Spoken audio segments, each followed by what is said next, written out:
할렐루야. 구속사와 언약 35번째 시간입니다. 새 언약 8번째 시간입니다. 오늘은 에스겔서에서 새 언약 내용을 살펴보도록 하겠습니다. 새 언약은 예수 그리스도 언약입니다. 누가복음 22장 20절 말씀에 예수께서 이르시되 이 잔은 내 피로 세우는 새 언약이니라 말씀하셨죠. 하나님이신 예수 그리스도께서 십자가에서 흘리신 보혈의 피로써 성취되는 것이 바로 새 언약입니다. 온 인류를 위해서 흘려진 그 피가 오늘 우리도 살리고 우리를 주님의 자녀가 되게 해주신 것입니다. 그 피의 은혜를 알고 내 것임을 믿고 고백하는 자가 바로 성도고 새 언약 백성입니다. 오늘 이 시간에 또 새 언약을 나누게 되는데 우리에게 새 언약을 주시고 그 언약대로 그 언약을 약속대로 성취해 주신 우리 하나님, 그 하나님의 크고 넓고 깊은 그리고 놀라운 사랑을 영의 임재함 속에서 깨달아 충만한 은혜를 누리는 여러분들 되기를 주님의 이름으로 축원합니다. 자, 에스겔서에서의 새 언약에 대한 내용을 오늘 살필 것인데요. 그 전에 먼저 에스겔이 누구인가? 이 에스겔에 대해서 간단히 정리를 하고 넘어가도록 하겠습니다. 에스겔은 신분이 제사장이었던 사람입니다. 제사장 가문 출신이었습니다. 그래서인지 다른 문서 선지자들과는 조금 구별되는 특성이 있는데요. 사실은 따지고 들면 그 차이가 대동소이합니다만 그런데 제사장 출신답게 성경을 기술하는 데 있어서 좀 더 제의적인 용어들을 사용하고 있다라는 겁니다. 제사와 관련된, 규례와 관련된 용어들을 조금 더 많이 사용한다라는 거죠. 마치 성경 영감설에 의해서 같은 복음서인데 마태가 다르고 공간복음서인데 마태가 기술한 게 조금 다르고 누가가 기술한 게 조금 다르고 마가가 기술한 게 조금 다르듯이 문서 선지서인데도 저마다 약간의 특색이 있는데 에스겔서는 제의적인 용어들을 많이 사용하고 있다라는 거예요. 한 가지만 예를 들면요. 오늘 본문 36장 17절 말씀입니다. 제가 읽을게요. 인자야, 이스라엘 족속이 그들의 고국 땅에 거주할 때에 그들의 행위로 그 땅을 더럽혔나니 나 보기에 그 행위가 월경 중에 있는 여인의 부정함과 같으니라. 이렇게 말씀합니다. 에스겔 선지자의 시대는 예레미야 선지자 조금 앞선 세대 사람인데 예레미야 선지자의 예언대로 정말 남유다가 멸망하고 백성들이 포로로 끌려가기 시작한 때입니다. 그러면 그들이 포로로 끌려가게 된 이유가 뭡니까? 우상숭배 때문이에요. 우상숭배. 즉 불신앙 때문이었습니다. 하나님의 언약을 믿지 않는 불신앙 때문에 그들이 포로로 끌려가게 되고 예루살렘 성들이 멸망하게 된 겁니다. 파괴되게 된 겁니다. 그들의 그 불신앙을 에스겔 선지자는 그 제사장 출신답게 이렇게 표현하는 거예요. 월경 중에 있는 여인의 부정함과 같다. 이렇게 제의적인 용어를 써서 표현하고 있습니다. 그러면 월경 중에 있는 여인의 부정함과 같다라는 이게 무슨 뜻인가? 율법은 여자의 생리를 부정하다라고 말씀합니다. 그런데 그 부정한 상태에서 성관계를 갖게 된다면요, 그건 더욱 부정한 상태가 되는 거죠. 아주 부정한 상태다라는 건데요. 남유다의 상태가 바로 그런 상태였다라는 겁니다. 매우 부정한 상태였다는 거예요. 레위기 18장 25절 이하의 말씀들을 보면 내 규례와 법도를 어기고 가증한 일들을 행한 자들, 그래서 땅을 더럽힌 자들은 그 땅에서 토해내라, 이런 표현이 있어요. 땅에서 토해내버리게 하라. 남유다가 멸망하고 남유다 백성들이 땅에서 쫓겨나게 되는 것, 바벨론 포로로 끌려가게 되는 이 상황을 에스겔 선지자는 제사장 출신답게 레위기 규례를 들어서 설명하고 있는 건데요. 음란한 백성들의 음란한 죄로 인하여서 땅이 그들을 토해낸 것이다. 이렇게 설명하고 있는 겁니다. 그런데 또 본문에 이어지는 말씀들을 보게 되면 오늘 지난주와 오늘의 핵심인데 멸망시키는 게 새 언약의 핵심이 아니고요. 왜 멸망시키느냐? 회복시키는 게 핵심이라는 거예요. 회복시키기 위해서 멸망시킨다는 겁니다. 회복하게 될 것을 이제 오늘 말씀하게 되는데 이게 새 언약의 효력이에요. 그 회복에 대한 말씀도 에스겔 선지자는 제의적 표현을 들어서 방식을 들어서 표현하는 것을 볼 수가 있습니다. 회복에 대한 말씀, 본문 36장 25절 말씀입니다. 맑은 물을 너희에게 뿌려서 너희로 정결하게 해야 돼. 정결 예식이죠. 곧 너희 모든 더러운 곳에서 모든 우상 숭배에서 너희를 정결하게 할 것이며 합니다. 포로로 끌려갔던 사람들이 다시 돌아오게 될 것이다 라고 말씀을 하는 문맥인데요. 포로로 끌려갔던 사람들이 다시 돌아온다는 것은요, 회복을 말씀하는 거예요. 회복, 영의 회복. 그런데 이 회복은 새 언약의 핵심이자 구속사의 핵심입니다. 단순히 어떤 이스라엘의 역사적 사건이나 역사적 사실의 진술을 이야기하는 것이 아니라 이 말씀은 복음을 말씀하고 있는 거예요. 우리를 살리고 우리를 깨우는 복음. 예수 그리스도를 통해서 잃어버린 당신의 백성들을 다시 찾아서 당신의 백성이요 당신의 자녀가 되게 하고 의인 되게 하는 것. 그리고 하나님께서 그 백성의 하나님이 되어주시는 이 복음. 모든 성경이 이 복음을 전하고자 하는 것이고 우리도 왜 모였습니까? 그 복음을 믿고 그 복음을 증거하려고 하는 거예요. 왜 그렇습니까? 오직 이 말씀, 이 복음에만 생명이 있기 때문입니다. 죽은 자를 살리고 회복하는 능력이 이 복음에만 있기 때문입니다.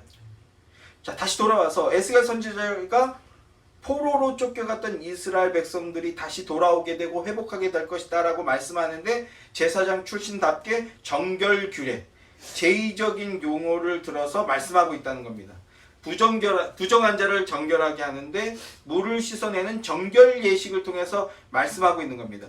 월경 중에 있는 여인이 정결 규례를 따라 물로 씻음으로써 깨끗하게 되듯이 세상 속에 있고 죄악 가운데 있던 자기 의로 살아가던 자기 만족을 위해서 하나님까지도 이용하던 그 죄악 가운데 있던 백성들이 하나님 나라 백성들이 언약 관계를 회복하고 정체성을 회복하게 되는 것.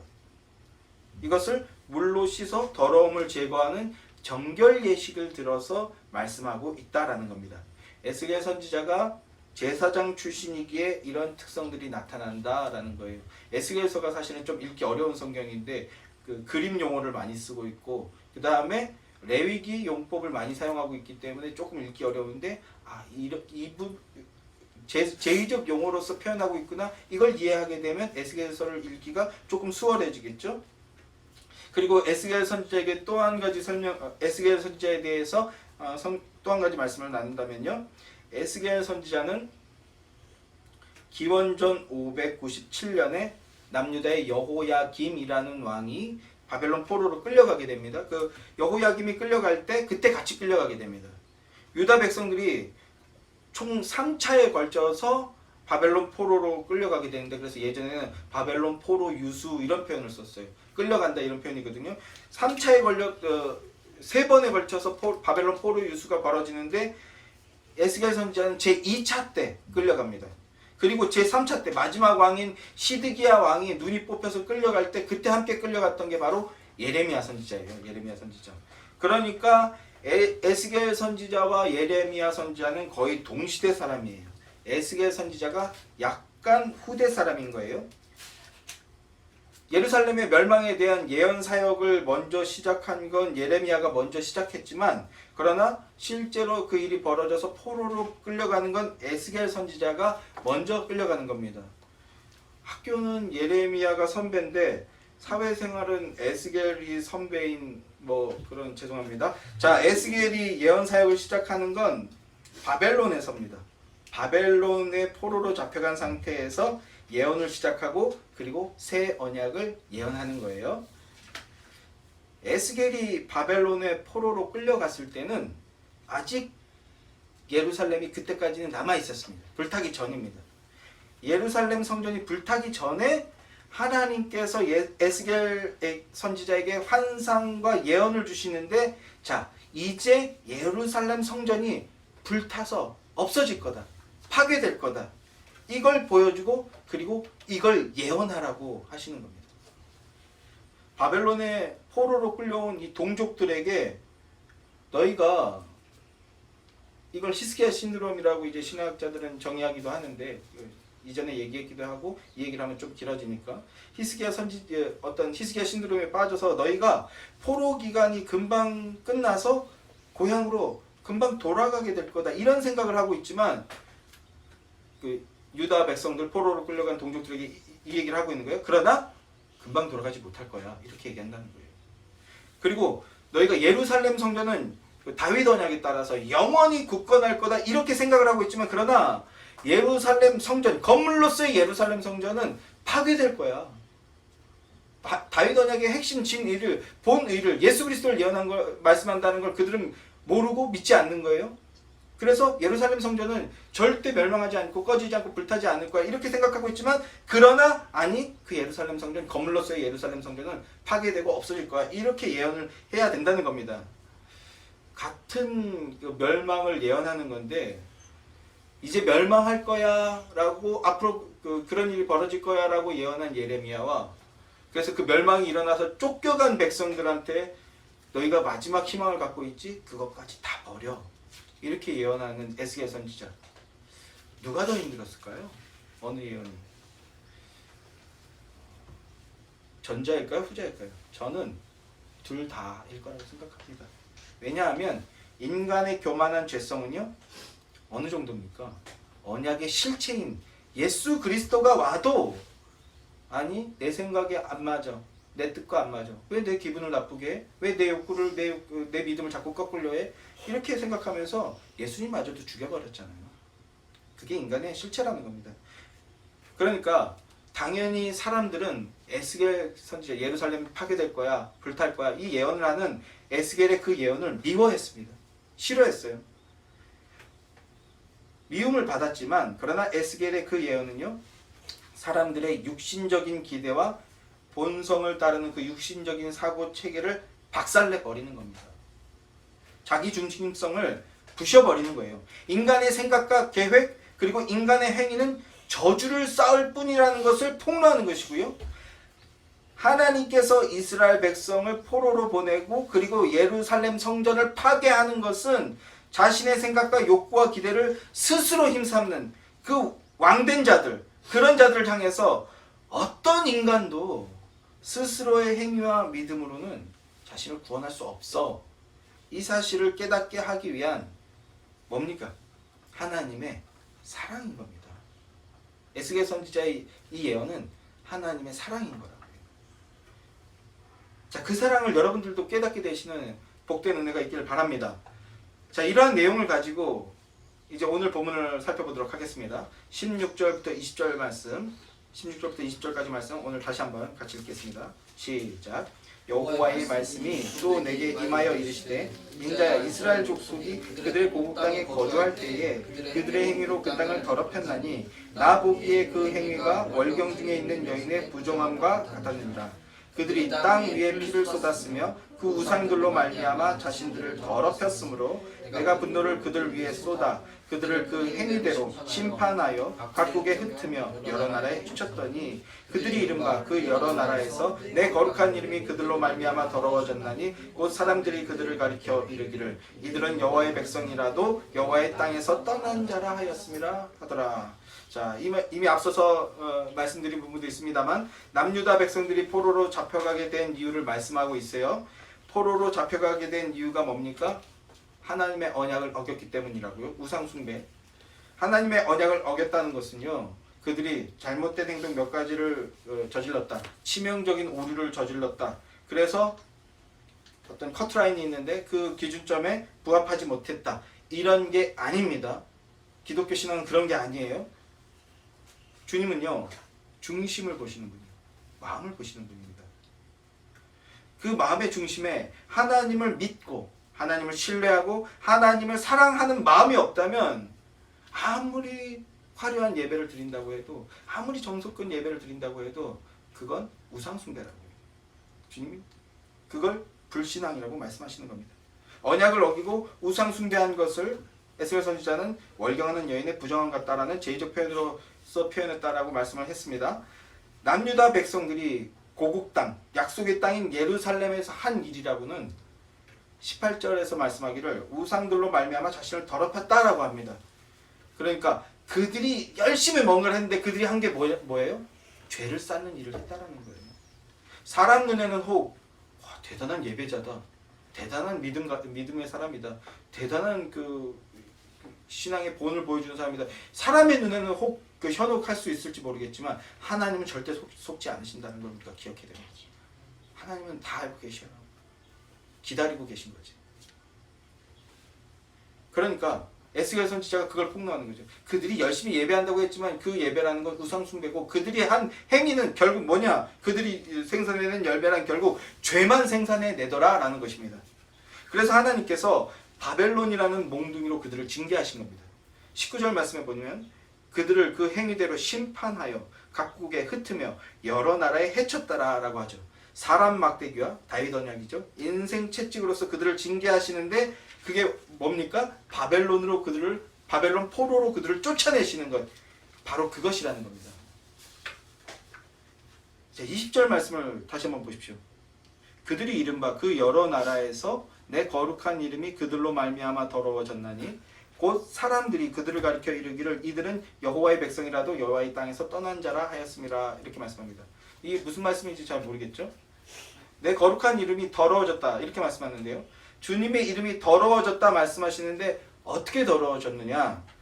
사람들이 말하기를 19절 하반절에 보면 20절 하반절에 보면 사람들이 말하기를 여호와의 백성이라도 여호와의 땅에서 떠난 자다, 쫓겨난 자다라고 하였더라라는 겁니다. 이게 무슨 말이냐면 여호와 하나님 뭐 엄청 대단히 강한 신인 줄 알았는데 뭐야? 근데 자기 백성도 못 지키네. 하나님을 우리가 왕이라고도 표현하는데 왕이 있는데도 그 성읍이 다 불타고 망하면요 왕이 전쟁에서 진 거잖아요. 뭐요? 실패하나 무능한 왕이라는 거예요. 마치 그런 세상의 논리로 사람들이 예루살렘을 보고 있다라는 겁니다. 그래서 강한 신인 줄 알았는데 자기 백성도 못 지키는 그런 신? 별 볼 일 없는 신이네. 사람들이 이렇게 이야기한다라는 거죠. 이게 뭡니까? 이게 하나님의 이름을 더럽혔다라는 겁니다. 저 어렸을 때 들었던 욕 중에요. 가장 상처가 됐던 말. 기억에 윗집 살던 형이 저한테 그런 말을 했었는데 그래서 제가 1학년 때인가 2학년 때인데 막 이렇게 손을 부르부르 떨던 이 분노를 참지 못해서 막 이랬던 기억이 나요. 손 막 떨었던 그 형이 저보다 한 5살 위에 형이었던 것 같아요. 야 니네 아버지가 그렇게 가르쳤냐? 이 얘기를 했어. 걔도 어린애인데 어린애가 그런 욕을 해요.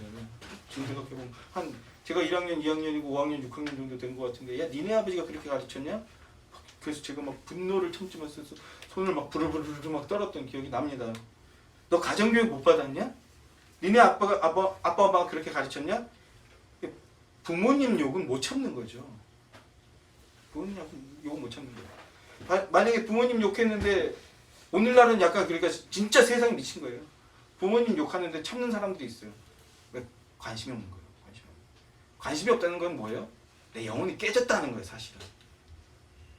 내 자아가 깨졌다는 거예요. 어쨌든 그런데 언약 백성인 남유다 백성들이 하는 행동은요. 여호와 하나님의 이름을 그리고 명예를 더럽히는 것이었어요. 그런데 그들이 하나님의 이름이 더럽혀지고 있는데 그런 거에 관심이 없더라는 거예요. 오늘날의 많은 표륜적인 사람들처럼. 하나님의 이름이 더럽혀진 것에는 관심이 없고 그저 자신들의 명예, 자신들의 안전, 자신들의 풍요, 자신들의 감정, 기분 이런 것만 관심이 있었다라는 거예요. 자, 이런데 이제부터 놀라운 말씀이 나옵니다. 이어지는 말씀을 보면 이제부터 놀라운 말씀이 나오고요. 그리고 그 말씀이요. 결과적으로 우리에게 너무나 큰 은혜가 되는 말씀인 거예요. 자, 보십시오. 남유다 백성들이 더럽혀진 남유다 백성들이 더럽혀 버린 하나님의 자기 이름을 위하여 하나님이 구원하는 일을 이뤄내겠다. 이렇게 말씀하십니다. 21절 말씀입니다. 21절 말씀 다 함께 시작. 그러나 이스라엘 족속이 들어간 그 여러 나라에서 더럽힌 내 거룩한 이름을 내가 아꼈노라. 언약 백성들이라고 하는데 그들이 한 일이라고는요. 하나님의 이름을 더럽히는 일밖에 없었다는 거예요. 그래서 그 더럽혀진 이름을 하나님이 내가 아낀다 이렇게 말씀하는 겁니다. 또 22절, 23절 말씀을 보십시오. 다 함께 시작. 그러므로 너는 이스라엘 족속에게 이르기를 주 여호와께서 이같이 말씀하시기를 이스라엘 족속아 내가 이렇게 행함은 너희를 위함이 아니요 너희가 들어간 그 여러 나라에서 더럽힌 나의 거룩한 이름을 위함이라. 여러 나라 가운데서 더럽혀진 이름 곧 너희가 그들 가운데서 더럽힌 나의 큰 이름을 내가 거룩하게 할지라. 그들의 눈 앞에서 너희로 말미암아 나의 거룩함을 나타내리니 내가 여호와인 줄을 여러 나라 사람이 알리라. 주 여호와의 말씀이니라. 아멘. 언약 백성들이 한 일이란 하나님의 이름, 여호와 하나님의 이름을 더럽히는 것밖에 없었어요. 그들이 행한 건 다 죄였다는 거예요. 죄밖에 없었어요. 그들은 자기의 이름과 자기의 명예와 자기의 안전과 자기의 풍요와 자기의 기분과 자기의 감정 이런 것들만 생각했지 하나님 아버지의 이름이 더럽혀지는 것에는 관심이 없었다는 거예요. 그런데 하나님은요, 당신의 이름을 아꼈다, 아끼신다 이렇게 말씀합니다. 이게 무슨 뜻인가? 하나님께서 당신의 이름을 아끼시기 때문에 그래서 하나님이 당신의 이름을 위하여 일하시는데 포로로 쫓겨간 유다 백성들을 다시 돌아오게 하겠다라는 겁니다. 하나님의 이름을 위해서, 하나님의 거룩한 명예를 위해서 내가 그들을 다시 돌아오겠다, 회복시켜 주시겠다 말씀하시는 거예요. 성도 여러분, 이 말씀에서 하나님의 영광이 느껴지십니까? 구속사역은 하나님의 명예, 하나님의 거룩한 이름의 명예가 걸려있는 사활적인 문제라는 거예요. 이게 바로 성도에게 영광스러운 말씀인 겁니다. 말인즉슨 우리의 구원을 하나님이 직접 이루어내시겠다는 겁니다. 하나님이 혼자 다 해내시겠다는 거예요. 이렇게 적용하면 유치한데, 그런데 여러분들이 이게 감정이입이 안 되니까 한 번만 예를 들면요. 그 예전에 저 몇 번 했던 예화인데, 연돈 처음 이제 떴을 때 막 두려워하잖아요. 백종원이 야 메뉴 줄여라 하는데 자기가 몇 번 실패해봐서 그게 두려워서 엄두가 안 난다는 거예요. 그때 백종원이 뭐라고 했다고요? 너무 멋있잖아요. 인간적인 육신에 가져봤을 때 너 이것보다 더 멋있는 게 뭐가 있습니까? 백종원이 이랬잖아요. 나 백종원이야. 나만 믿어. 당신 망하면 내가 책임져 줄게. 이거보다 더 멋있는 말이 있을까요? 사람이 하는 말 중에. 근데 기껏 해야 먹고 사는 문제입니다. 육신 먹고 사는 문제고, 거기서 이익 남은 백종원이 다 가져가요. 자기가 투자한 거. 그렇게 해야 정상적인 거예요. 안 가져가면 그게 더 나쁜 거예요. 근데 하나님은요, 무상으로 다 내놓으시는 거예요. 이런 표현, 이런 미사역을 넣는 것 자체가 하나님의 그 거룩한 이름에 오히려 스크래치 내는 것 같아요. 그래서 적용하면 뭡니까? 나 하나님이야. 나 여호와야. 내 이름 위해서 너 구원 내가 할 거야. 이렇게 말씀하시는 거예요. 아멘이십니까? 하나님이 해주시겠다. 여기에 성도의 소망이 있는 겁니다. 만약에 하나님께서 구원하시는 일을 하시는데, 그런데 우리의 그 구원의 근거가 우리의 어떤 가능성을 보고 하시는 거라면, 인간 백종원은 그 연돈 사장의 가능성을 보고 한 거예요. 그게 없으면 사람은 못하지. 어리석다고 하죠.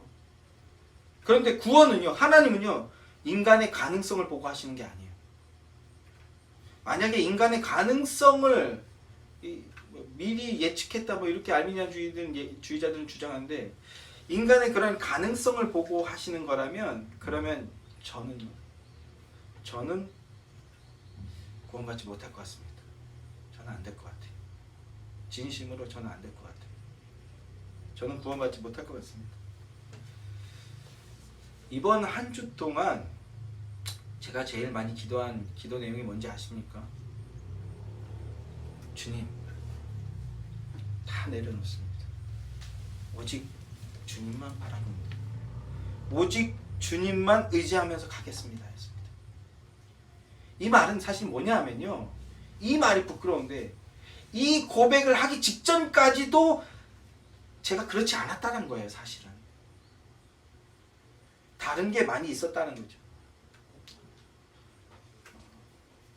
저의 개인적인 평생은 교회 안에서의 삶이었어요. 제가 할 줄 아는 게 교회 안에서 하는 일들밖에 없어요. 제 인생의 첫 번째 교회라고 할 수 있는 교회가 지하에 있었던 교회당인데, 거기는 이제 그때는 장의자 같은 게 없던 시절, 거기에서 뛰어놀던 기억, 한 7살쯤, 6, 7살쯤 되는 것 같아요. 거기서 뛰어놀던 기억 이 제 인생의 첫 기억입니다. 시작입니다. 거기서 막 뛰어놀면 얼마나 시끄러웠을까요? 한 번에 이렇게 제가 슈퍼맨을 정말 좋아했거든요. 그래갖고 날아가겠다고 저기 있는 두툼한 발도들 뭔가가 있는 거예요. 그걸 밟고 쫙 뛰어 올랐어요. 뭘 밟고 뛰어 올랐을까요? 얘한테 얼마나 커있게 이걸 밟고 탁 뛰어 올라.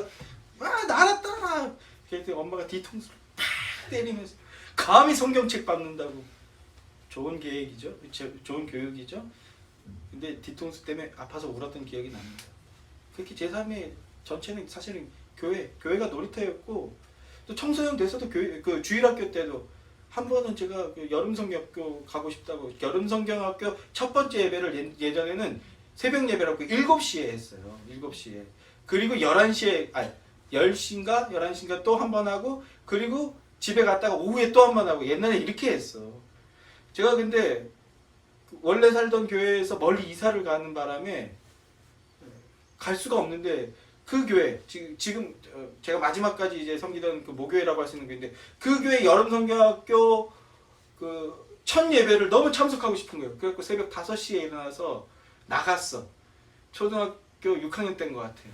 초등학교 6학년짜리가 새벽 5시에 나가서 버스로 40분 거리거든요.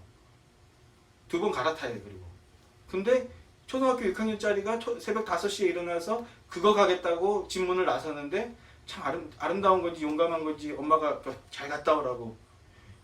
참 근데 저희 엄마도 무지하고 저도 무지한 게, 새벽 5시에 나가면 이제 얼추 맞을 것 같은데, 문제가 뭐예요? 그때는 버스 노선이 2개, 3개 있던 시절이거든요. 버스가 아직 시작을 안 했어. 버스가 시작을 안 했어요. 그래갖고 버스 오면 버스 타고 가야겠다고 슬슬 걸어갔는데, 결국은 교회에 도착했어요. 2시간 걸었어. 2시간 걸어서 교회에 도착했고, 딱 교회 도착할 때 첫 버스 지나가더라고. 그래갖고 그 앞에서 또 버스 내려서 또 한 20분 걸어가야 되거든요. 그 교회 차 타고 이렇게 갔는데, 그래갖고 그날 그 예배하다 코피 막 쫙 흘리고 막 애가 피곤했는지. 이게 제 평생이었어요. 그러니까 어려서부터 교회 안에서 놀고, 성경 놀이하는 게 제 놀이고, 그리고 청소년 돼서는 찬양 인도하고, 그 어떤 프로그램 인도하고, 청년 돼서도 제 몸에 이런 것들이 아주 많이 축적돼 있어요. 교회에서 하는 모든 일들이 제 안에 다 축적돼 있어요. 뭐만 없어요, 제 안에. 복음만 부족해. 이런 복음. 지금 그 목사 돼서도 열심히 복음하려고 힘쓰고 있는데, 그러니까 교회 안에서 각가지 경험과 각가지 어떤 성공의 경험들이 있습니다. 그걸 못 버리고 있는 거예요. 제가 경험한 경험들을. 새 언약 설교하면서 하나님께서 계속 예레미야 성전이 왜 무너진 줄 알아? 예루살렘 성전이 왜 무너진 줄 알아? 네가 잡고 있는 그거 무너뜨리려고 하는 거예요. 네, 맞습니다, 주님. 그렇게 설교하겠습니다. 아니 네가 잡고 있는 그거 말이야. 예, 그렇게 설교하겠습니다. 아니, 너 말이야, 너. 이번 한 주가 그런 주. 저 말이요? 저라는 거 알았는데, 아니, 너 머리로만 알고 있잖아. 그걸 깨부셔 주시는 시간이었어요. 그걸 깨부셔. 그래서 드디어 이번 주에 오직 주님은 의지하겠습니다. 정말 배설물도 안 되는 그 작은 내 경험들 철저하게 다 버립니다. 아무것도 보지 않겠습니다. 주님만 바라보겠습니다. 하나님만 의지하고 나아가겠습니다. 이걸 고백하게 해주는 시간이었습니다. 이게 뭡니까? 이게 은혜입니다. 이게 은혜. 성도가 고백하는 은혜입니다. 찬양 분위기에 휩쓸려서, 예배 분위기에 휩쓸려서 막 감동하는 거 말고, 그것도 아주 낮은 단계의 은혜라고 할 수 있겠지만, 그거 말고 내가 죄인인 것과, 그리고 이 죄의 문제를 예수 그리스도께서 대신 다 감당해 주심으로 내가 의인되고 하나님 자녀될 길이 열렸구나. 믿음 고백하면 그 일이 이루어지는구나. 그래서 오직 주님만 의뢰하며 나가겠습니다. 이거 고백하게 되는 거, 이게 은혜라는 겁니다. 자, 사족이 좀 길었는데요. 저는요, 다시 돌아와서 저는요, 구원이 인간의 어떠함, 나의 어떠함에서 근거를 찾는 것이라면 정말 저는 안 될 것 같아요. 오늘 이렇게 설교했는데 믿음 고백했는데 나중에 또 그럴 것 같아요. 저는 저에게 근거를 둔다면. 그런데 우리 주님이 뭐라고 말씀하시는 겁니까? 내가 하는 거야. 나 하나님이야. 내가 하는 거야. 이렇게 말씀하신다. 내 이름을 내가 아꼈다. 나의 큰 이름을 내가 거룩하게 할 것이다. 내 이름과 내 명예를 위해 내가 너희를 구원할 것이다. 우리의 구원과 우리의 삶을 주님이 책임져 주시겠다 말씀하시는 거예요. 성도에게 이것보다 크고 이것보다 기쁜 소식이 어디 있겠습니까? 어찌하니 기쁘고 어찌하니 찬양할 얘기입니까? 예루살렘을 멸망시키고 예루살렘 성전을 파괴해버리셨습니다. 이 일이 사람 눈에는 고통이고 저주고 심판인 것으로 보입니다. 그러나 영의 눈으로, 믿음의 눈으로 보게 되면요, 저주가 아니고 복이라는 것을 알게 된다는 거예요. 성전의 의미가 뭡니까? 성전의 본래 의미는 하나님을 만나는 곳이에요. 하나님을 만난다라는 겁니다. 죄인인 인간과 하나님이 만나주시겠다라는 거예요. 그런데 이스라엘 백성들은요, 하나님께서 성전 주신 그 본래의 의미를 망각하고 자신들의 만족과 유익을 위해서 성전마저도 우상숭배의 제단으로 전락시켜버린 겁니다. 성전 자체가 우상이 돼버린 거예요. 언약과 언약의 의미가 깨어진 성전은요, 그냥 건물일 뿐이에요. 아무 의미가 없습니다. 예수 그리스도 없는 건물은 아무 의미도 없는 거예요. 그것 자체에는 아무 능력이 없습니다. 하나님은 그 우상이 되어버린 그 성전을 파괴시켜버린 거예요. 우리 심령에 있는 성전까지. 그러니까 성전 파괴와 유다 백성들을 포로로 쫓겨가게 한 것은 저주나 심판이 아니고요, 뭡니까? 복입니다. 복. 하나님께서 성전을 주신 목적은 죄인은 우리와 만나주시는 겁니다.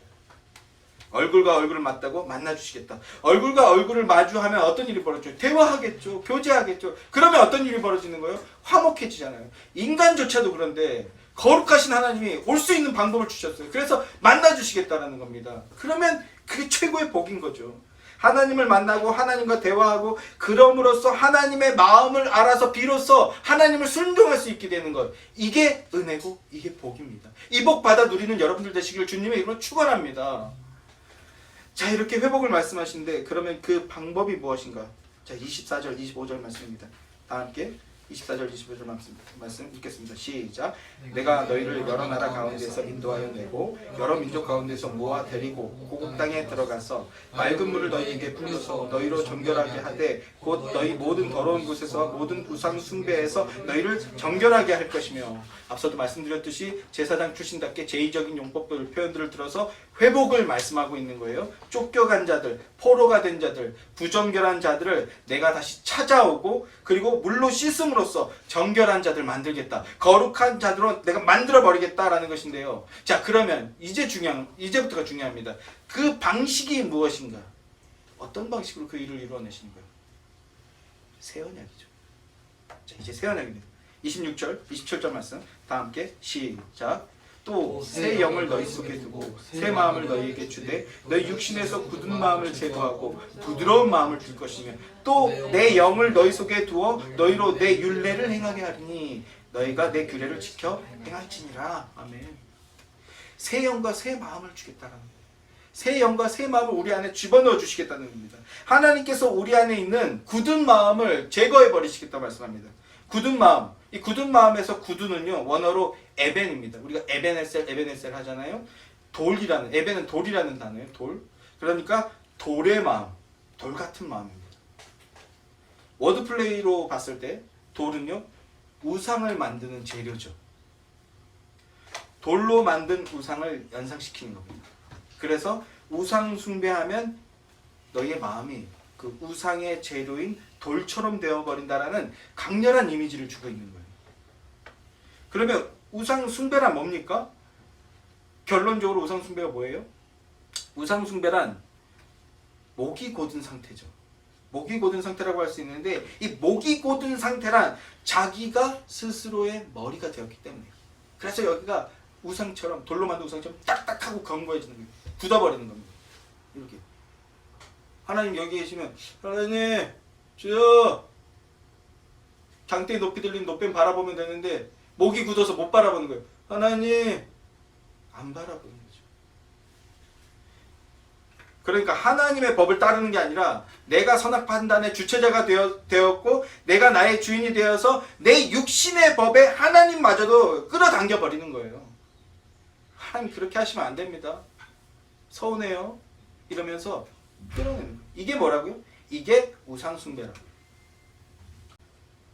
그런데 그 굳은 마음을 하나님께서 제거해 버리겠다 말씀하십니다. 그래서 제거해 버리고 박살내 버리고 파괴해 버리고 죽여 버리겠다. 그래서 성전을 파괴하겠다라는 건데, 성전을 파괴하신 이유가 뭡니까? 유다가 멸망하기 직전에 유다 백성들이 가졌던 그 성전 중심의 신앙은 하나님의 마음을 알아 하나님을 기쁘시게 하는 그게 아니라, 순종하는 그런 믿음이 아니라 아니라는 거죠. 그 성전은 돌처럼 딱딱하게 굳은 인간의 옛 자아를 표상하는 것이라고. 인간이 스스로 주인 되었던 그 상태를 보여주는 거라고. 그러니까 성전을 파괴하신 이유는 죄악의 본성이 그대로 남아있던 그 옛 자아를 죽이고 새 영이 들어올 수 있는 자리를 준비하시는 것이다 라고 할 수 있는 겁니다. 새 영이 마음 안으로 들어오게 함으로써 새 마음을 가질 수 있게 해주시기 위한 것이다 라는 거예요. 이게 새 언약입니다. 새 영, 거룩한 성령을 우리에게 주셔서 새 마음, 성령이 거하시는 마음 되게 해주시겠다. 이게 성전이죠. 이게 성전. 우리의 몸을 성전이라고 하는데, 그렇게 성전이라고 부를 수 있게 되는 것은요, 우리 안에 성령님이 임하셔서 새 마음을 갖게 되었기 때문입니다. 그러니까 하나님께서 죄에 포로된 자들을 다시 되찾고 하나님 백성 되게 하신다는 것은 그 마음을 바꿔버리겠다라는 겁니다. 마음을 바꿔버리겠다. 물로 씻듯이 깨끗한 마음을 주겠다.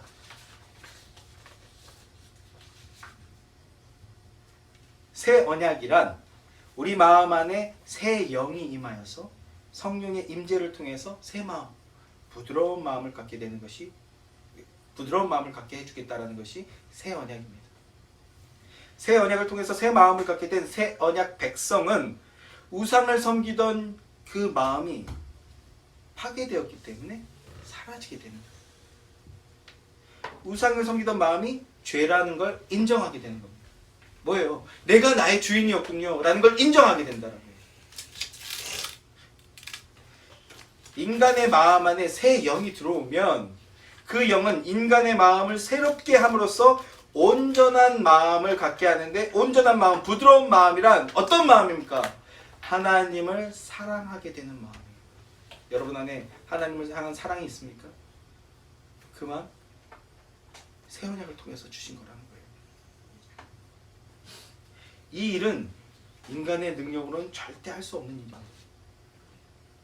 오직 하나님만 하실 수 있는 일입니다. 그래서 인간은 성령님께 능력을 간구해야 되는 거예요.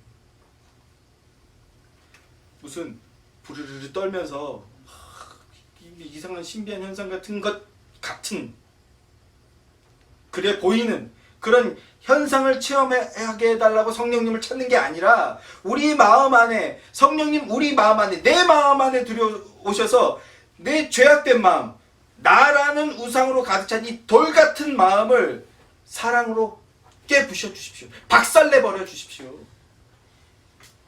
깨끗한 마음, 새 마음을 내주십시오. 새 마음을 변화시켜 주십시오. 이걸 간구해야 된다는 거예요. 그리고 그 간구를 반드시 응답해 주신다고 말씀해 주시는 겁니다. 새 영이 임하여서 새 마음이 되면 이제 복음이 들려지게 되는 거예요. 복음이 복음으로서 들려지게 되는 거예요. 그러면 그 복음만 고백하게 되는 거예요. 복음만 붙들게 되는 겁니다. 그 복음 안에서 믿음의 간구를 할 수 있게 되는 거예요. 성령께서 듣는 자에게 믿음을 주시고 그 믿음으로써 거듭나게 하신 거예요. 하나님을 사랑하는 마음을 부어주시고 새 마음이 되면 이런 나를 되찾고 이런 나와 다시 함께 하시기를 원하시는 그 놀라운 사랑을 깨닫게 된다는 거예요. 그게 기적이고 그게 복입니다. 제가 25살 때 회심 체험했을 때 이런 일이 벌어질 줄 몰랐는데 그 순간에 내가 죄인인 걸 인정하고 그리고 동시에 뭡니까? 내가 죄인인 것, 이 나 같은 죄인을 살리기 위해서 예수 그리스도께서 나 대신 죽으셨구나라는 게 믿음으로 믿어졌어요. 그래서 믿음 고백하게 되는 겁니다. 그 짧은 길입니다. 그리고 나는 내 욕심에 우상숭배죠. 내 욕심의 손으로 하나님 이거 내 요구 들어주셔야 됩니다. 빨리 내 손 잡으세요라고 손을 내밀었는데 그리고는 뭐예요? 하나님 왜 내 손을 안 잡아주시는 거예요? 하나님 손이 없으니까? 이게 그 우상숭배 이런 그 불신앙의 삶을 살았는데 회심을 체험하는 그 순간에 하나님이 없다고 막 교만하게 하나님 향해서 욕설을 내뱉던 그 나를 향해서도 한결같이 사랑의 손을 내밀고 계셨구나. 그 손을 잡아야 내가 사는데 내 교만함으로 내 우상숭배함으로 그 손 말고 내가 원하는 손 내밀어 주세요. 이것 때문에 내가 계속 죽어가고 있었구나 라는 게 인정이 되면서 하나님의 손을 붙들었다고. 살리기 위한 그 손을 단 한순간도 거두신 적이 없었군요, 주님. 이게 믿어지고 이걸 고백하게 됐다. 이게 새 언약의 능력이고 이게 성도의 진정한 기적이고 이게 복이라고요. 이런 나와 함께 하시기를 간절히 원하시는데 주님 오래전부터 나를 사랑하며 기다리고 계셨구나라는 것을 깨닫고 믿게 된다는 겁니다. 언제부터 기다리셨어요? 하나님이요? 믿고 나니까 이 말씀이 에베소서에 이 말씀이 믿어지는데 창세전부터 나를 기다리고 계셨구나라는 걸 믿게 된다는 거예요. 이게 새 언약입니다. 이어지는 37장 말씀을 보게 되면요. 저 유명한 마른 뼈 사건이 마른 뼈가 살아나는 환상에 대한 말씀이 등장합니다. 마른 뼈들이 살아나서 하나님의 군대가 된다는 환상이에요. 마른 뼈란 인간의 굳은 마음을 얘기하는 겁니다. 돌 같은 마음을 표상해 주는 겁니다. 환상으로. 죽은 상태, 인간은 죽은 상태고 소망이 없는 상태라는 겁니다. 그런데 이 땅에 살아있는 마른 뼈들은요, 자신들이 죽은 존재, 소망이 없는 상태로 살아가는 존재라는 걸 모른다라는 거예요. 하나님께서 에스겔에게 이 뼈들이 다시 살겠느냐 이렇게 물으십니다. 그러자 에스겔이 이렇게 대답하는 게 하나님께서 하십니다. 하나님은 하실 수 있습니다. 이렇게 대답하죠. 그러자 하나님께서 에스겔아 그러면 네가 가서 내 말을 네가 대언해라. 뼈들을 향해서 살아나라라고 네가 나 대신 얘기해라. 이렇게 명령하십니다. 하나님의 그 말씀을 듣고 에스겔이 대언하였더니 어떤 일이 벌어집니까? 정말로 뼈들이 착착착착 자기 주위 몸을 찾아가서 착착착 붙더니 그 뼈들이 다시 살아나기 시작하는 거예요. 그리고 급기야 어떻게 됩니까? 여호와의 큰 군대가 되더라라고 합니다. 하나님이 이런 환상을 보여주셨는데 그 보여주신 뜻이 뭡니까? 우리에게 교회에게 일어날 일이라는 거예요. 나에게 일어날 일이라는 겁니다. 저는 나에게 일어났다라는 그 고백을 여러분 앞에 고백합니다. 여러분들 그 믿음 고백 있으십니까? 그 고백이 여러분들 살리시는 거예요. 우리의 모습, 우리의 옛사람은 환상 속에서의 그 마른 뼈와 같은 모습이었습니다. 그런데 하나님께서 새 영과 새 마음을 부어주셔서 넣어주셔서 새롭게 만들어버리겠다. 이 예언을 하라고 한 것입니다. 이 예언을 주신 거예요. 그리고 그런 일이 실제로 이루어지게 됐죠. 실제로 일어나게 됩니다. 그럼 어떻게 일어나게 됐습니까? 하나님께서는 마른 뼈와 같은 인생들 속에 독생자 예수 그리스도를 보내주신 거예요. 독생자 예수 그리스도를 보내주시고 그리고 그 마른 뼈들을 대신해서 예수 그리스도께서 마른 뼈가 되게 만들어 버리셨습니다. 그로써 우리가 소망 없는 존재가 마른 뼈였는데 그래서 죽어가고 있는데 이런 우리를 대신해서 하나님의 뼈가 되셨다. 우리를 대신해서 하나님이 친히 뼈가 되어주셨다. 이것을 자기의 믿음으로 고백하는 자는 뼈가 다시 살아나듯 새 생명을 주시고 그리고 급기야 하나님의 군대로 만들어버리시겠다라는 겁니다. 무엇을 통해서입니까? 우리에게 중요한 건 이제 이 부분이에요. 무엇을 통해서입니까? 십자가 공로를 통해서라는 겁니다. 새 마음을 가지자는 이 복된 사실을 나를 위한 말씀, 나를 향한 말씀이라는 것을 믿고 은혜로 고백하게 되는 점입니다. 그게 새 언약의 능력입니다.